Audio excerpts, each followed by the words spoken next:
A full term. In the world of Aionios, a term is defined as a full year. It is but one of 10 that a soldier born in this world has in their entire lifespan, and it is the length of time that has passed since Xenoblade Chronicles 3 was released. Hey everyone, it's Yggdrasiel and welcome back to another Xenoblade Chronicles 3 video.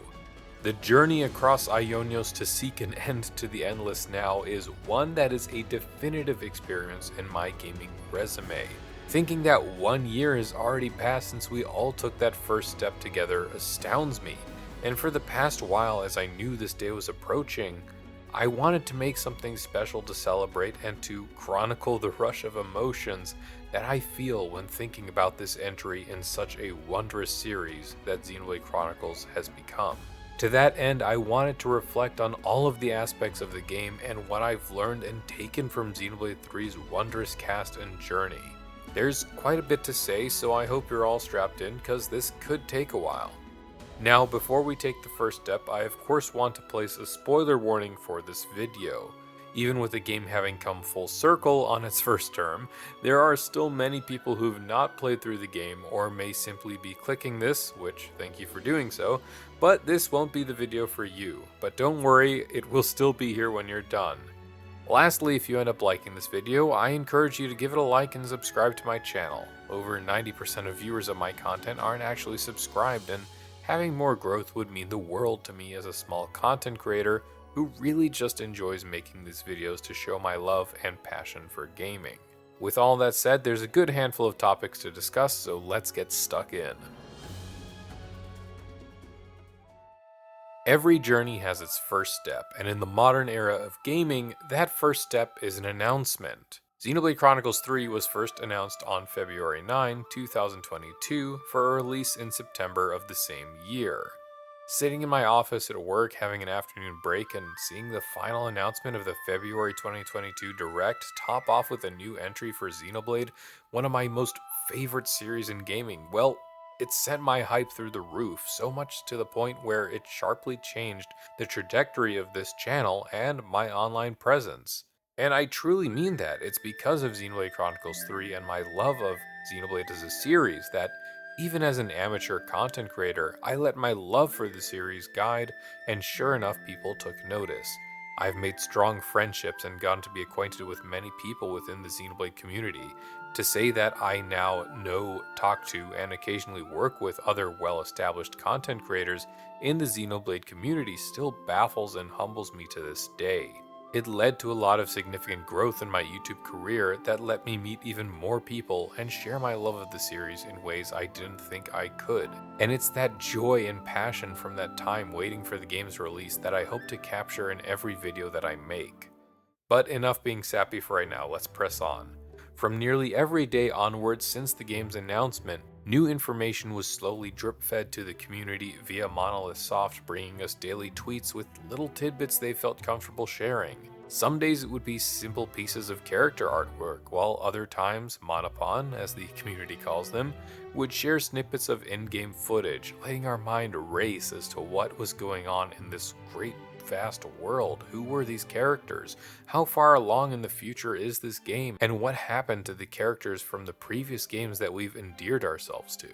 There were even some days where Monolith Soft would directly share large clusters of info as blog posts on official websites. I truly can't think of a marketing period for a game that had the community live with such bated breath, as the nightly posts became almost a universal ritual, as we would all stay up till midnight hungrily curious to see what would be shared next, leaving us with things to discuss throughout the day until the next post arrived. Days rolled on by and then April approached, bringing us our first combat trailers and major touch-ups to the story of the game, but the big surprise for pretty much all of us was that Xenoblade Chronicles 3 was pushed forward a whopping 2 months of its initial release window. Instead of an unannounced date in the month of September, the game would be ours come the 29th of July, an unprecedented move. To be so confident in the game's performance, testing, and polish to even consider bringing a release date forward, well, that's something that very few companies I think could ever pull off, but if there was ever going to be a team to do just that, I knew it was going to be the team at Monolith Soft, and I embraced it. And then who could forget the utter dumpster fire that soon reared its head on June 7, the announcement of the special edition of the game. Offering 2 orders per account, the special edition touted a steelbook game case, a special edition box with art from Masatsugo Saito, the main character designer for the game, and a 250-page hardcover art book. But Sparkle fans had to scrape through some trenches on June 9, just 2 days after it was announced, as Nintendo's infamous servers crashed within just about 20 seconds of opening. With scalpers having made out the bulk of the initial pre-orders and only a handful of people able to reserve, the community was left shattered but hopeful that a second release wave announced for a later date would fare better on. Spoilers, it didn't. June 22nd then saw an exclusive 24-minute Xenoblade Direct then give us the most we had known of the game to that point, answering just a handful of questions but opening up the floodgates to so much more. And we wouldn't have that much longer to wait. The game's review embargo dropped on July 7, 3 weeks before the game's released, and then July 29, 2023, Xenoblade Chronicles 3 was in our hands. Now, the first aspect of a game that most people think about when they reminisce on a series is usually the world that game encompasses. The World of Aionios is vast and beautiful, but it is also just as equally jarring. Just about every zone within Xenoblade Chronicles 3 is a direct mashup of a segment of the lands of Bionis and Mechonis from Xenoblade 1 and the Titans of Xenoblade Chronicles 2. While many of these fusions are beautifully portrayed and fit rather well with one another, this also unfortunately led to a fundamental problem, and that was a lack of a zone with true originality and independent design. The main appeal for players who have experienced Xenoblade 1 and 2 lie in the awe and shock factor, finding out which zones were fused and how, the small nods and references, and seeing what ultimately became of many of the zones we fell in love with. Whether it be scaling the distant fingertip for a second time or standing atop the last ruins of the Elethro Playhouse of Fonzamaima. And sure, not every zone was a banger. The disappointment of Capricorn Peak is a sentiment shared almost universally. Meanwhile, I greatly dislike Mac the Wildwood for not making as much use of its Morthan architecture beyond Colony Ta and one single campsite. When all is said and done, I think Aionios is the weakest of the worlds we've gotten to traverse so far, but that is by no means a fault of its inherent beauty, and is rather a fault of the constrained intent to rely upon pre-existing zones. But on no account should that devalue the wonders that this imperfect world offers. And it is within this world that a cycle of tragedy ensues. 10 years. The soldiers of this world are given 10 years to fight and to kill one another. Any who survive are given the greatest honor imaginable, being ceremoniously seen off by their queen, the very figure that gives them life and purpose. In this world, the vast majority of lives encompass the nations of Kevis and Agnes, both highly militaristic puppet factions ruled by their respective queens, and overseen by the entity known as Mobius. In the eyes of the soldiers, these Mobius, known to them as consuls, are merely observers and strategists that relay information from the colonies to their queen. But the reality is that Mobius is the true face of Aionios, and every caprice of fate is ultimately woven by their hand to indulge, to preserve, and to revel in the essence of life.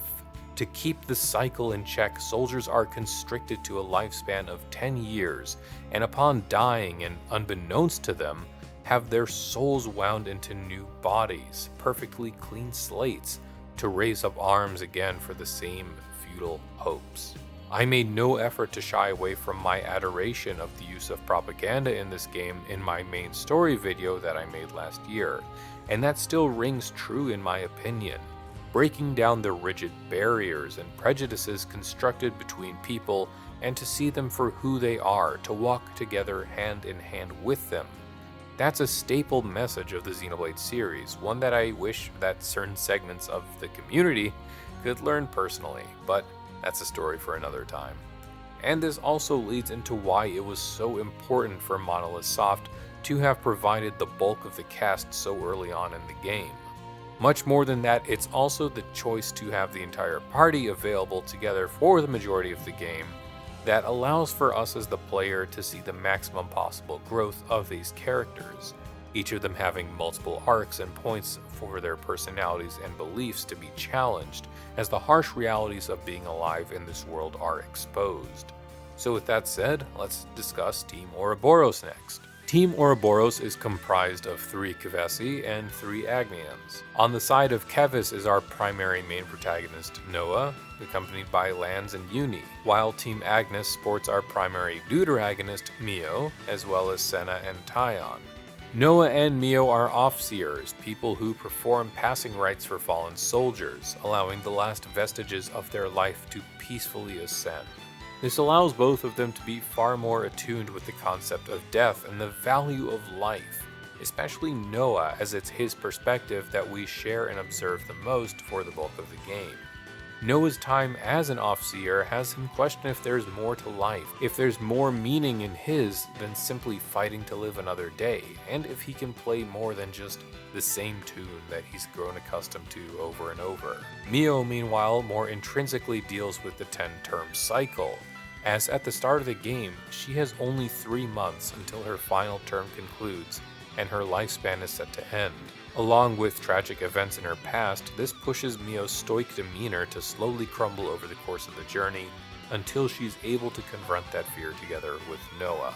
Lan struggles to get over the loss of a soldier named Yoren, who sacrificed himself to save Lans during a past attack on their colony.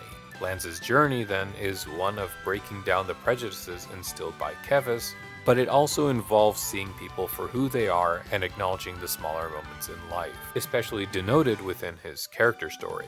Meanwhile, Senna suffers from a strong inferiority complex and an inability to find value in herself and her own capabilities. The plucky go-get-em gal attitude Senna bears is seldom taken off, and her journey is one of coming to appreciate her own self-worth. Uni's primary arc is about confronting the ghosts of the past and recognizing that they shouldn't control her future. She's one of a unique few that can even recall moments of her past lives, the pain and fear of that moment, and it's that fear that she learns to overcome over the course of her adventure. Tyon, meanwhile, is the group's tactician who, similar to Lance and Mio, also suffers from the pangs of regret after losing someone close to him. His arc includes motifs of understanding one's own desires, confronting the past, and allowing himself to let his guard down around others as he also seeks a better future, one in which his choices are his own. Xenoblade Chronicles 3 does a magnificent job of updating each of the characters' arcs multiple times throughout the journey across Aionios, sometimes simultaneously even, which was a very welcome sight to see after both prior Xenoblade titles held a strong preference for the primary arcs of just the main protagonist over the rest of their group. And with any journey worth treading, there will be both fearsome villains and charming allies along the way. The primary antagonistic group of Xenoblade Chronicles 3 are the Mobius, beings that live nigh on eternally by indulging upon the life force of the soldiers whose lives are bound by the flame clock. Save from the top brass, that being X, Y, and Z, the rest of Mobius are comprised of beings that were born within Aionios' cycle and were brought into the fold. All of the primary Mobius are assigned a letter of the English alphabet as their moniker, and they allude to their previous name in life. That's 26 Mobius in all, and while there are some great villains among the group, and with that saturation of opponents comes many of them feeling mediocre. But just know that I still feel there are some that stand out really well among them all. For one, all of the main story Mobius, save for X and Y, have excellent moments and motives throughout the game. Yes, even Mumcard 2.0, aka Mobius D. Some of my personal favorite Mobius then include Mobius I, known as Irma of Colony Mu, Mobius S, who is Shania Reborn, Mobius K for his grand spectacle of a fight, and of course Mobius T, a man of the sea, known as Triton. While many of these Mobius are beings that simply preserve the Endless Now alongside Zed, they are by no means bound to that singular conscientious motive. Using the 4 that I brought up, K serves as a good example of the power level and scale that a Mobius should possess, while I is an example of a Mobius that actually ended up becoming too attached to those she commanded and wished in some way to atone for her deeds. Shania is a wonderful character that saw her life overshadowed by the lofty standards of those around her, particularly her mother's, and saw an escape in the life cycle of the Flame Clock, a second chance to make something of herself, not bound by the wishes of others. And Triton himself perhaps being my favorite, a man who lived as Mobius for so long he could no longer remember why he even became one. Forsaking his mantle, he chooses to live life freely and to give good lives to those he commands, all while reminiscing on memories of soldiers he knew in the past. Triton goes so far as to join us on our quest even though he is Mobius himself, and we'll sure need his help. Thankfully, for every villain, a hero rises, and in stark contrast to the bulk of Mobius, every hero is a certified banger. The heroes of Aionios join our ragtag group in one way or another, be it from liberating colonies or joining forces with members of the city. The base game provides 19 additional heroes, with the queens rounding up the end once the story has been cleared. There's also 2 additional heroes in Ino and Masha, canonically rounding out the DLC, while the final 2 slots are taken non-canonically by Shulk and Rex, who we're ignoring for the sake of this video. Now each hero brings to the fold a new weapon type, new ways to engage the enemy, and new skills and arts to mix and match. But much more than that, each hero also provides more context into truly appreciating the different aspects and scenarios that a world like Aionios brings on. The vast majority of the heroes that join our party are actually commanders of their respective colonies, each of them pressed into different scenarios. Ethel's colony is one that was demoted to the lowest ranking status after she chose to spare a rival commander, after his defeat was claimed only due to a technical mishap. Juniper of Colony Ta has a location that has been abandoned by its consul, forcing them to learn how to make their own meals and fend for themselves, a concept that most soldiers don't even consider. Alexandria is a young commander that deliberately chose to supersede and claim the life of her former commander, after realizing that if she had done nothing, her colony would soon have been destroyed. These are just some of my personal favorite examples of how, just despite that everyone begins from the ground up every 10 years, there are still myriads of situations that shape up each character uniquely. For these heroes, and really for most of the NPCs within the game, I have nothing but very high praise. It's unfortunate to say then that it's the vehicle in which we acquire these characters that I'm often left disappointed with, and this ties into my feelings of dissatisfaction with Mobius that I mentioned earlier. I'm sure when we all first saw Mobius D&J absolutely thrashing our main characters, we were all left wondering what strength and what power these Mobius truly possess. Consul K then follows up with a fantastic performance, displaying the true stakes involved when a consul has their eyes set on you. But then shortly after, the game opens up its unfortunate Saturday morning routine. It often plays out like an episode of Pokemon, if I have to be honest. You know, the majority of the time, Team Ouroboros is traveling along their journey, and they come across a commander or a colony in need of help, and in one way or other, it involves taking down that colony's Mobius and destroying their Pharaonis' Flame Clock.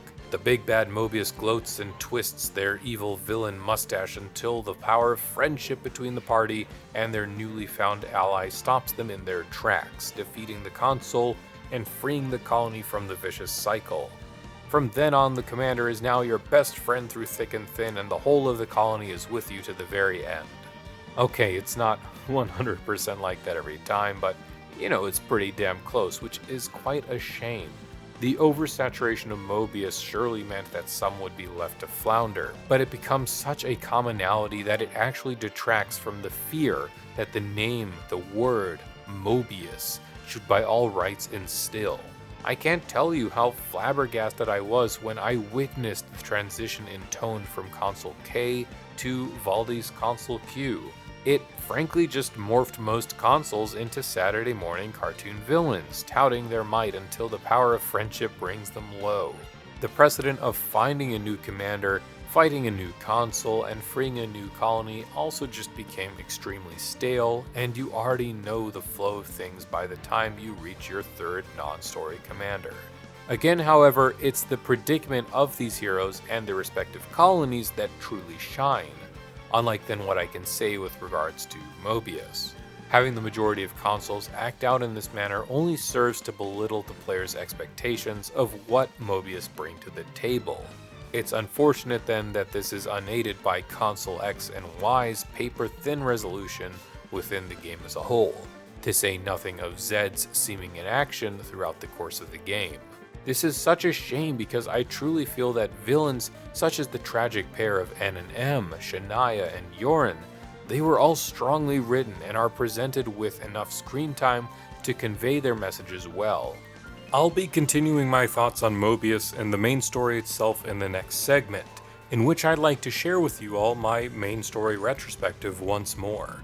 My feelings on the main story have largely been unchanged. Just know that this part of the video is a little bit outdated, so audio quality might not sync up well with the rest of this video up till this point. With that being said, let's discuss the journey across Aionios itself. Uncompromising and unflinching. Those were the first words that popped into my head. This is a world where people are raised in and born from pods until they're at an age where they're capable to learn warfare. Everything they're taught for the next few years in some way, shape, or form is related to combating the enemy or maintaining the army in some way. In essence, these soldiers, from the moment they're born, and they're born at an age that's more rational in thought, mind you, that rationale is firmly constructed around the propaganda indoctrinated into their very way of life. Having only 10 years and being told that their life's duty, their honor, their entire being is for the glory of Keves, for the glory of Agnes, for their queen and their countrymen. That strong and heavy-handed use of propaganda was the first narrative grip for me, just as much as was the next part, meeting our main protagonist Noah, who's been the one filling us in on much of how this world operates, but also quite a lot more. Cruel irony that it should mean eternity, because slowly but surely, our world is now dying. Even though we have yet to realize that fact.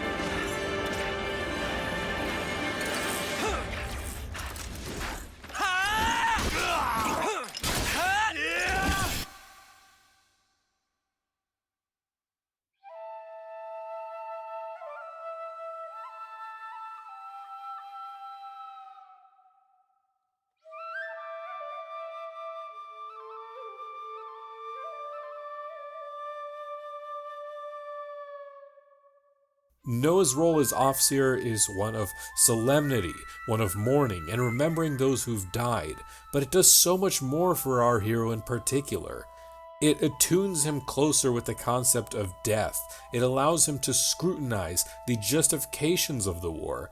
The musical element of it makes him question if he can compose and play songs other than the country's anthems.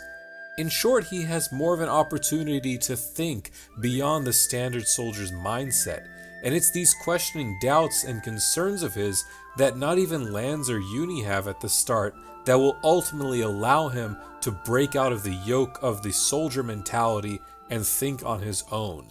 And we see that moment in the fight against Mio during the special mission in Alphato Valley. Hang on. The fighting stopped. When did that...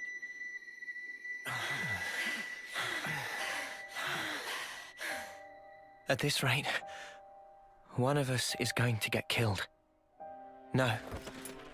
Maybe both of us will.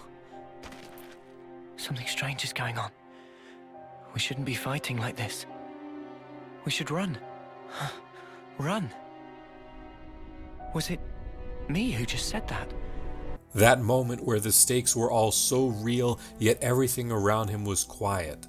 Vandam's appearance and seeming validation of Noah's concerns thereafter only strengthened his belief that fighting in order to live was just living in order to fight. The struggle that ensues with the first encounter with Mobius was fantastic, revealing a little more about our cast's predicament and the primary plot with Mio having only 3 months left to live before she passes on, but it's a scene after this that I hold very highly because it was the start of a very welcome precedent for the rest of the game, and that was their class introductions.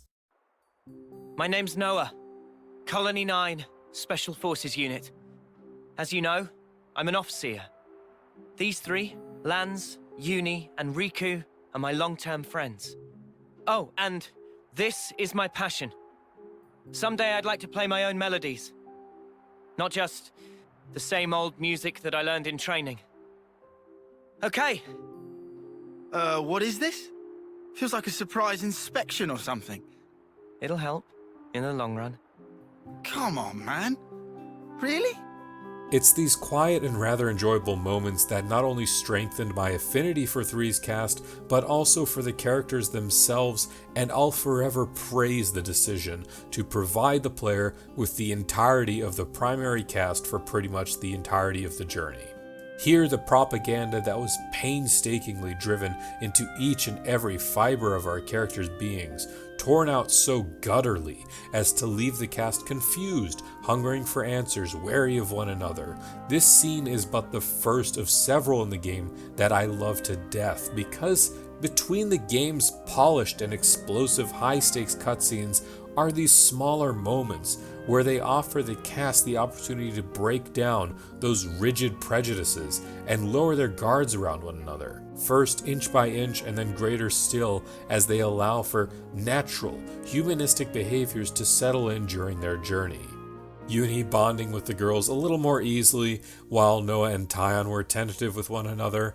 I think Lance was perhaps the greatest show in this, so headstrong and still trying desperately to cling on to the way of Kevez, despite knowing that his new way of life is incompatible with the past. His fiery and hot-headed temper turning into bouts against Tyon's sharp tongue was a joy to see early on, as was seeing those moments slowly turn into times of friendship and better understanding.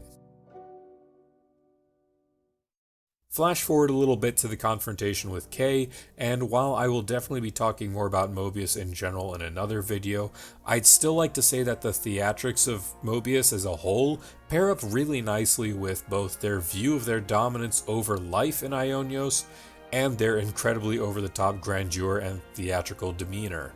In the lead up to the last phase of his fight, however, there's a moment where the group must balance on a very thin line. The enemy is too great, and destroying the flame clock of Colony 4 might weaken Mobius, but it could also kill the soldiers that they're trying to protect. Noah making that quick, decisive call, here full well knowing that it could end disastrously, is what further solidified my enjoyment of this character for me. Thankfully, it doesn't end in tragedy, and Colony 4 becomes our first liberated colony, and the game opens up so much right here. Again, points of discussion for another video, but now we have something really interesting. For the first time ever in the history of Aionios, there are soldiers who are free. There is no push to fight, no command order going through, and all of these soldiers stationed here can think fully, independently for the first time. And to make matters even more awkward, when they look at their liberators, they see Mio, Senna, and Tyon among them, Agnians, their sworn enemies. And this is where the brilliance of the world building begins to come into play, in that each and every one of these NPCs, these people, are thinking completely differently. Some of them are grateful, some of them are confused on what to do next, some just want to go about trying to do their daily routine because they still have their stations to attend to. And then there are some that are going to cling to that hatred, their ignorance and disgust towards Agnes, because that's what they've been taught their whole life. What is this? It used to belong to my friend. He always wore it till last year. Yes, he died, fighting against Colony Psi. You animals killed him. Shot him right here. Clean through. You're wrong! We're actually from Colony Gam... Mimi, what?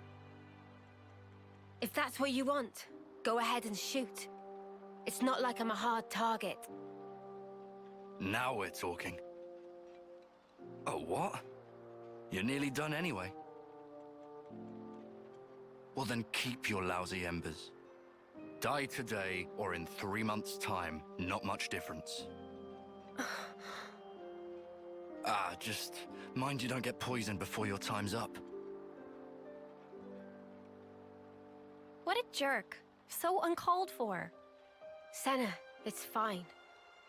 He was right. We did kill people. Maybe not his friend, but certainly others. We had no choice. If we hadn't have, we'd be goners. We had no choice. Yeah, that was clear until now. But not anymore. Right? Uh-huh. There's a chance we can make amends. Even if we're misunderstood.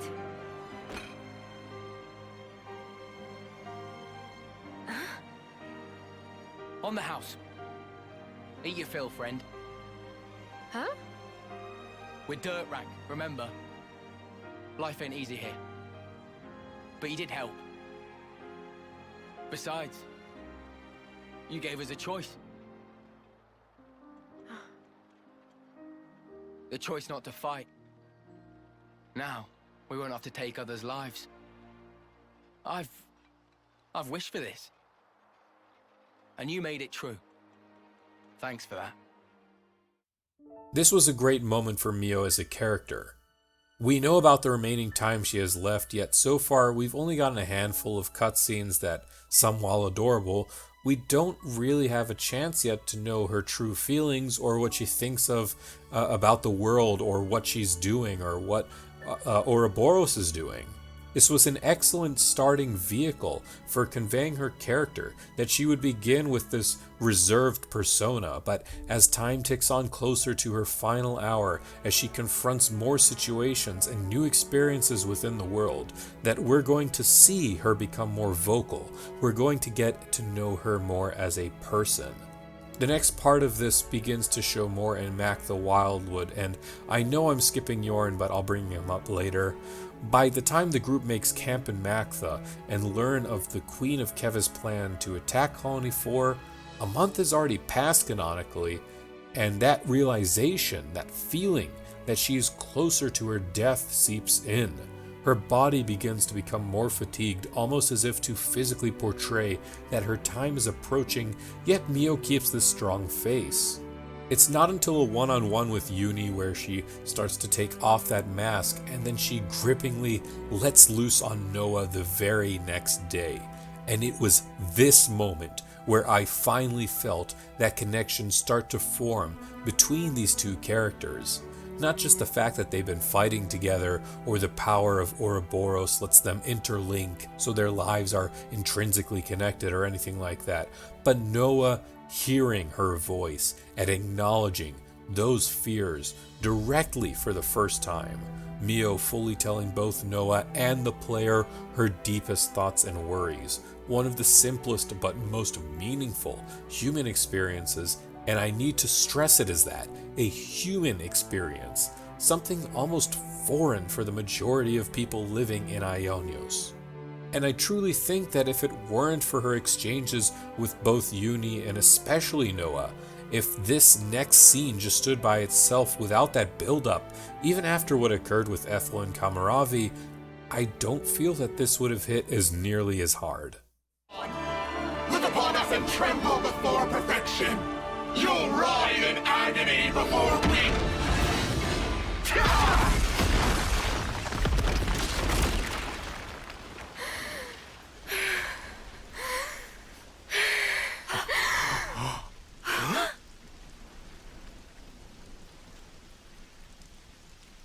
Mio? Stop! Stop toying with everyone's lives! What did they ever do to you? Why? All they wanted was their wish to be realized. You turned everything into a game, cast them away like dolls. These are our lives here. They're not some toys you can just play with. Proceeding to the Kevis capital was excellent. Personally, I wish that Ashera wasn't accessible prior to the group's mission to stop the Annihilator, because I didn't like the idea of the group making a scene right in front of the capital, but it's just a small quirk with how the game's side stuff is set up. It's not that big an issue. And here's where storytelling within Xenoblade games absolutely shines. We have those few questions raised with Consul K, a few questions raised with Yorin, and then the first major turning point hits. The Golden Console, that gut feeling within Mio, and especially Noah, the Lost Numbers making use of the Chaos to take up more pods, and topping it off, the Queen is nothing more than a puppet. Her mechanical visage cruelly and swiftly tossed aside, making a very clear, very cold and poignant message that the whole of the nation of Kevis means nothing, and as ever, Mobius stands at the heart of the world. A quick little side bit here, I also had a lot of personal elation when I got to see that the Queen wasn't who she was. You can see in a lot of my past speculation videos that I was really hoping this wasn't Armelia sitting on the throne, throwing her subjects into the flames of war. In any case, this is the point in Xenoblade games that I love so much. We get to a point where we should have questions answered, and then instead there's some form of epiphany that throws wide the gates to so many more questions. In my head, I think of this moment like coming across Zanza for the first time at Prison Island in Xenoblade 1. And while there are still more mysteries in our way, it's after this turning point that those questions begin to start getting answered. And what a way that they did this. I don't think anyone could have remotely prepared for what they threw at us with the city.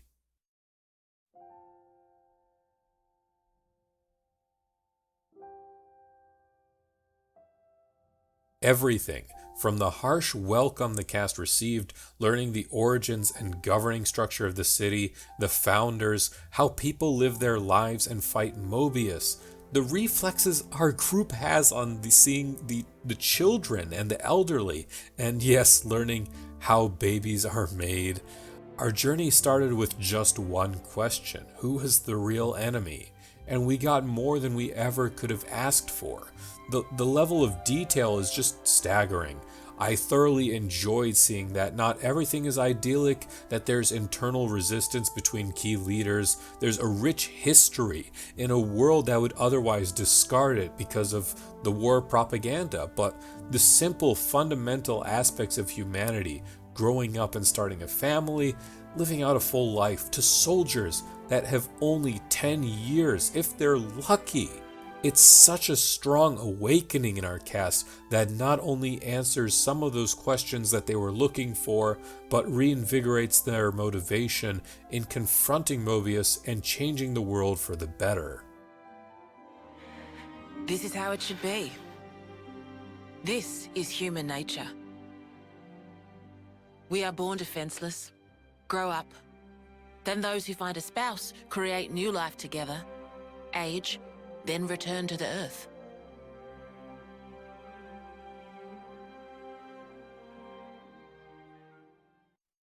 Before I continue on, I also want to address the main character side stories, since they start to unlock around this point. Again, something I'll save for another video, but I do want to say that I personally wish they were all mandatory in order to progress the main story at certain junctions. Each of these stories further expand not only for our characters, but for the world and the story as a whole, and the fact that Consul X won't even show up later on in the game without having done Uni's side story is, for me at least, a very jarring choice to have made. But for now, back to Chapter 5 and the first part of Chapter 6, because they're honestly inseparable really, and I have to say that this section of the game right here, from the very introduction to the city all the way to the resolution after the eclipse, is without a doubt one of my favorite segments that I've gone through in just about any game ever, not just Xenoblade, but gaming entirely. I can still recall that stream where I was with you guys. I had been on with you all till 2 in the morning, and Chapter 5 just concluded. We'd been through those 3 days of Ligarte prison, which already blew away my expectations by having us sit through those 3 harsh days. There was no way I couldn't see how that didn't resolve, and we pushed on till almost 5 in the morning that night because just as I was picking back up my expectations and going off of what every other game had taught me, they just completely pulled the rug from under. Watching our party struggle through a whole month in the clutches of the enemy, I was convinced that something was going to happen. The group would be able to escape somehow. City was going to send in some lost numbers. They were going to come on a rescue mission. But no one came at all. And both En and Shania rubbing the salt in the wound, constantly adding to the feeling of despair and helplessness, was the definition of brutal. And it all comes down to the day of the eclipse, and we're forced to watch Mio ascend.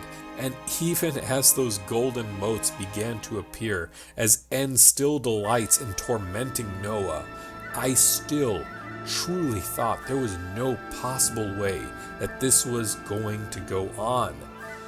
But it did! And that moment that it hit me, that she passed, it was so surreal that it beggared belief. And it was only at this moment, at Noah's point of death, where we finally see that epochal moment that all the Xenoblade protagonists have, where they have this time of insight and reaffirmation, but also showing the struggle of En, the burdens and choices that he made that led him astray into becoming Mobius, and those moments where their kid had to watch both of his parents pass. It's all so emotionally charged, and yet it delivers in adding so much more context into much of the existing narrative. So well done. And leading into the big twist that our Mio had exchanged consciousness with M, and it was M that was sent off. The sheer joy in that moment of recognition. Even after ruminating on all those feelings built up between the ceremony and Noah's epiphany, even now it was just indescribable. En's near mental collapse on realizing who it was that had passed on, Noah gaining access to the Sword of the End, the fights that ensued with both En and the false Queen of Agnes, and the incredibly disturbing ploys and twists with Shania, a character who I think is sheer brilliance and bold in this world, completely honestly with you guys. All of that concluded such a masterful arc in the game's story. I've had it. I've had it up to here.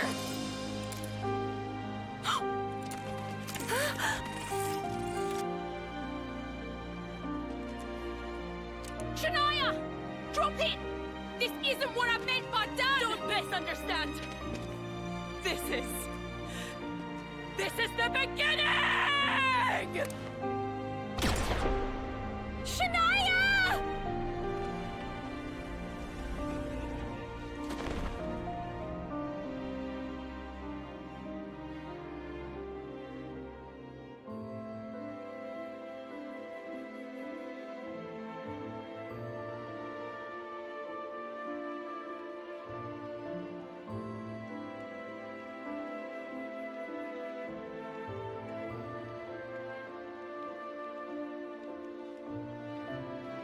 Are you ready, Senna? Noah. This is the fate that Shania chose. It isn't the end. Like she said herself, this is the beginning. Come on. Up you get.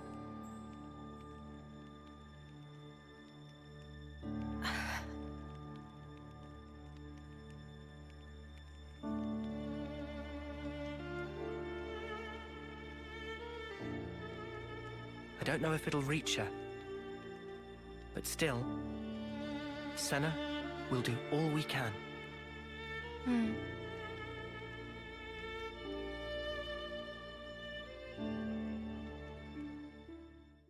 The Mio side story will be talked about later on in a side story video, but I am fully glad that this one was a mandatory one for the story. Hers was probably my favorite, and Miyabi was a joy to finally meet, while concluding the last of Mio's loose ends and letting that character get the reaffirmation she needed. And then of course we found the Cloud Keep a little bit too fast for my liking personally. I wish that Capricorn was at least twice the size that it ended up being, but we got there, and that familiar motif that all of us who played through Xenoblade Chronicles 2 love so dearly just starts to ring. And she's there waiting for us, the real Nia.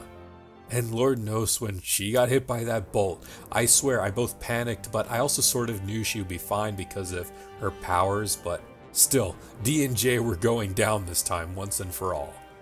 And they did, the first of the real main antagonists to conclude their parts of the story. Dirk ended up feeling quite good as a villain, if only for being a better written Mumkar in my opinion, but that unshaken and unsettling atmosphere that he had, paired up with finding about his past, made him all the better for it. Meanwhile, Yorn's resolution actually hit a lot harder than I expected, and I quite appreciate Monolith Soft in choosing to include characters like him and Shania, two characters who both despised their lot in the world and saw the grass was greener on the other side of the way that Aionios was set up. Honestly, as the one antagonist that I actually was really unnerved with when I first saw him introduced, learning about his past, how it changed him, the pain he felt over and over again, nearly breaking when all those emotions coalesced during his transformation into Mobius, his resolution was quite fitting, with allowing him in letting him both control something for once and also allowing him that rest that he deserved. And then of course it's time to meet the Queen. Oh, that's good. So it worked after all. Your Majesty.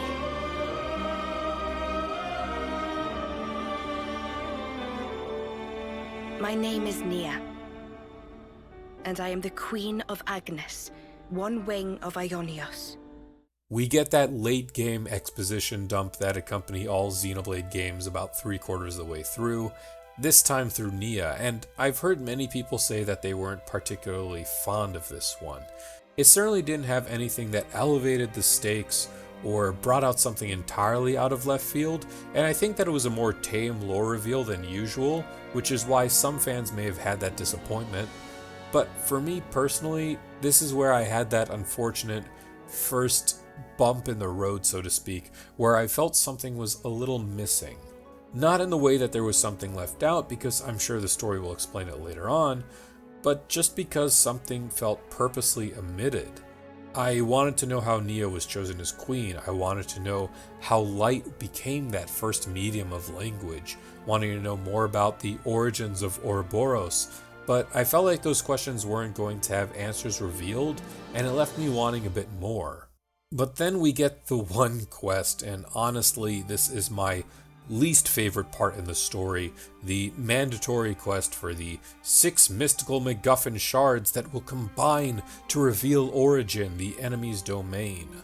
If there's one thing that I, again, personal opinions on air here, really don't like to see in video games, it's when a MacGuffin, a mystical plot device, is thrown right in at the end of the story as a means of justifying something, whether it's in trying to extend the playtime or to make up some random and quick means of defeating the big bad. I just don't like them. All the more so in this instance, where some of them were incredibly easy to obtain, while one shard directly threw us into Noah's side story. And out of all the places in the game where they had tucked away Chris, it had to be in this side story of all things. He was probably the one character the game did dirty, in my opinion. He felt like he needed more time to be set up, whether that just be more callbacks from Noah or at the very least some prior intervention in the main story, just something. But I digress. We move on to Origin, and what a stage. The spectacle of just getting there, mixed in tandem with the global assault truly beginning, something that again occurs in every Xenoblade game. The world is going ablaze, but we are stronger, we are united, the people of Aionios resisting the constraints of its creators at long last.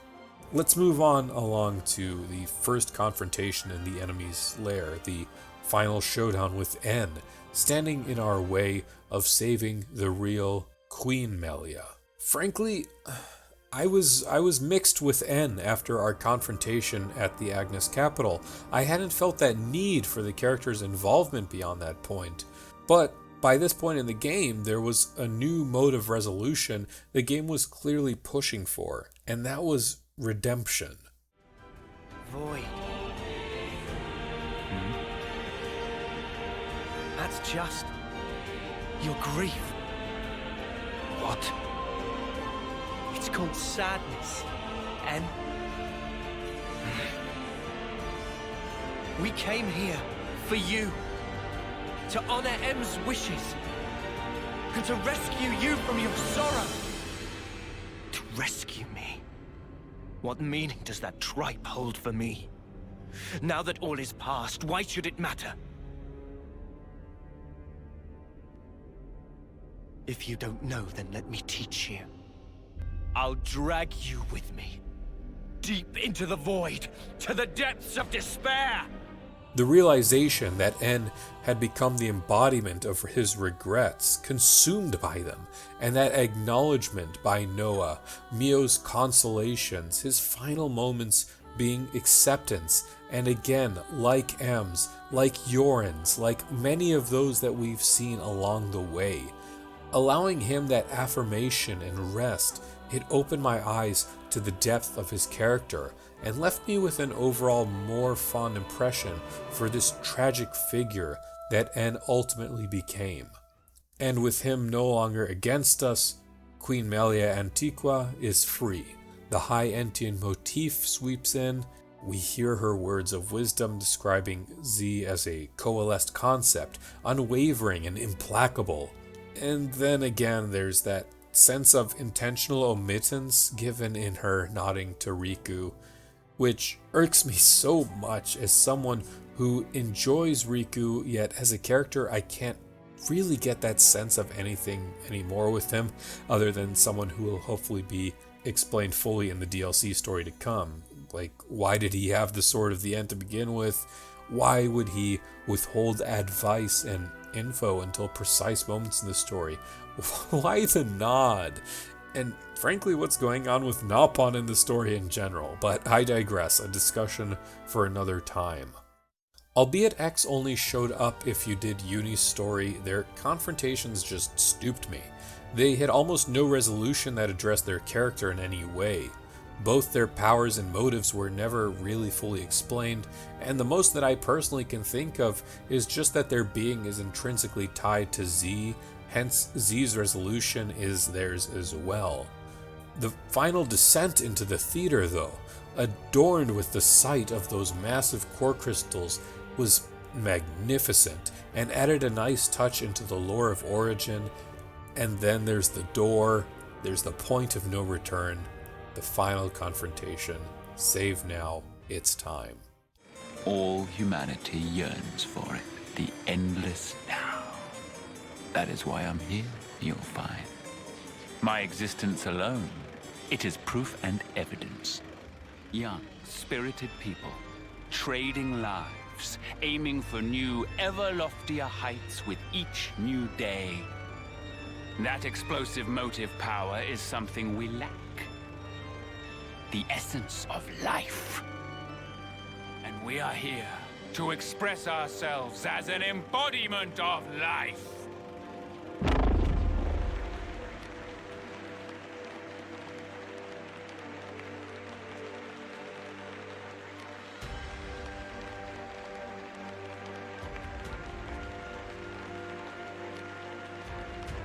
So that's it?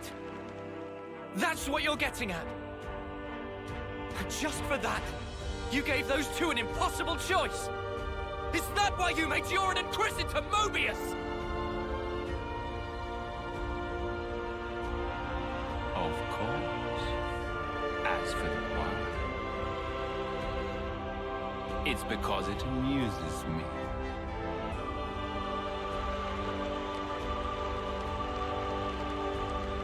The action-packed drama of your lives. We are its foremost audience. Now then, play it out for me. What will the next act entail? Bereavement or revenge? A revolution, perchance? This world is never boring. Not while your lives continue to make it so effervescent. The will to choose our actions moment to moment, and if you dare denounce that common right, we will defy you to live in a future over which you lay no claim!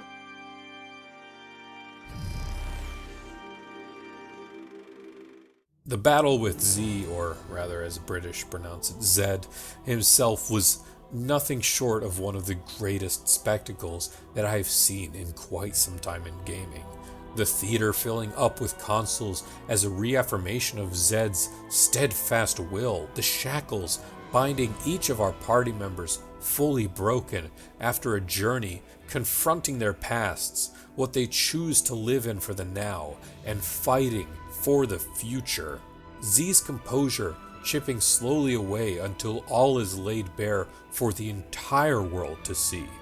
And it's the combined will of Aionios, every being now hand in hand defying that reality. The queens joining in the fray alongside those who've joined us during our journey, adding even further to the grandeur of what's unfolding until all that's left of Zed is that core desire that created him. His true end, brought on by the redeemed remnants of N and M within Noah and Mio, paving the way to the moment that Origin was always meant to reach, was just utterly fantastic. And I genuinely had no qualms with Zed as a boss. Single concept bosses are nothing new, least of all within Xenoblade games. However, as a character, and this is perhaps my only real complaint apart from the ambiguity built on after Chapter 5 and the MacGuffin stuff, is that I think Zed deserved more time and a little more presence. So much of the game is spent fighting the other faces of Mobius, yet Zed stayed an observer, and I think a good comparison would be to Malos in Xenoblade 2. Singular in purpose from his conception, yet highly active in achieving his goals, being present fairly periodically within the story, not just cackling back in headquarters. I suppose one reason might be because Zed already has that power, whereas Malos sought it, but I felt that between his limited exposure to the player and the characters, and his singular algebraic desire as Mobius, there was a bit more that I would have liked to have seen. What's more important to me though is that even this didn't take away from the conclusion. Nothing could take away what I felt in that ending. No matter how many times I watch it, no matter how many times I tell myself that it was bittersweet, but things worked out. The worlds will unite. They'll all find somehow a way to be together with one another again, one day. I still tear up watching those worlds separate, seeing our cast fatefully torn apart. And it's an ending that I'll cherish. It's a fitting conclusion to the saga that all began with one man's experiment, and the end to a trilogy that has stuck with me since I first discovered Xenoblade Chronicles a decade ago.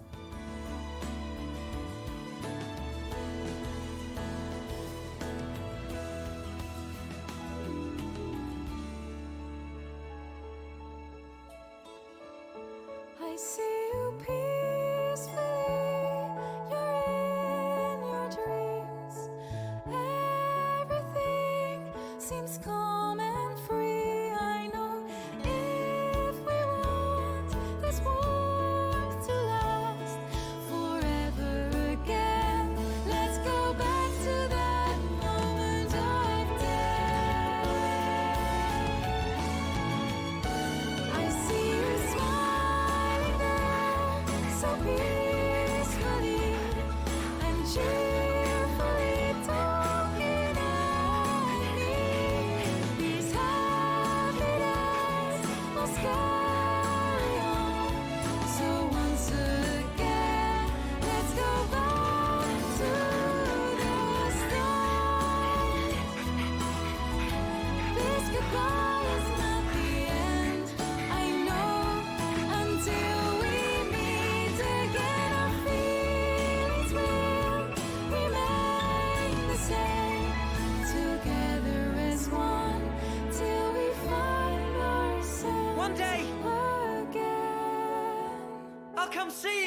I promise!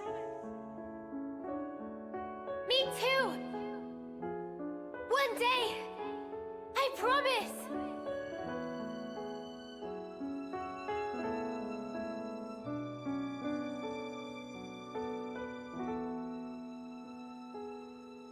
This is the truth of our world. Memories melt in the morning light, and then a new day begins. Roads stretch out before us. So many paths.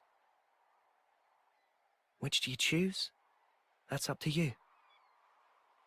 Sometimes you might run astray.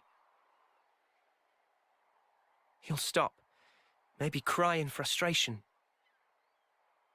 But you know, that's all right. For the roads, they go on without end.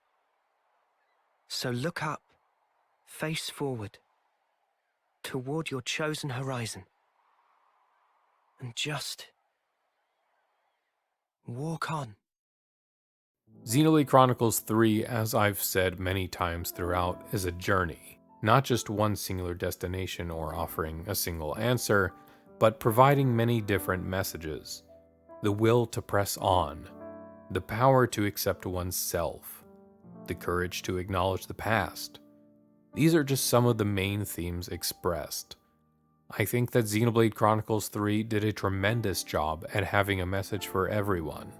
The core theme of walking together hand in hand rings true yet again, but there are so many more themes and elements at play just by taking a look around at each character. I'm sure that many of us can resonate with wanting a do-over in certain parts of our life, or maybe there's a form of us that sought validation for efforts that were never acknowledged. Through my course of playing this game, I was reminded of the fact that, as I walk my own path in life, I'm not alone. I'm reminded of the ties that bind, and that, even in the face of the unknown, as fearful as that may be to think on at times, it's important to nevertheless have the courage to take that first step, to just look toward my chosen horizon, and to just walk on. So thank you, Xenoblade Chronicles 3. Thank you, Monolith Soft, and thank all of you for joining me here and listening to what I had to say. But please, I also want to hear what you all think. Was there a message or part of this game that has stuck with you even a year after the game was released? Was there any part of the journey you found merit in that you wanted to share? Please let me know what you think down below, and again, if you enjoyed this video, I humbly ask that you leave a like and subscribe for more video game discussions and content. Thank you all very much, and as always, have a great day.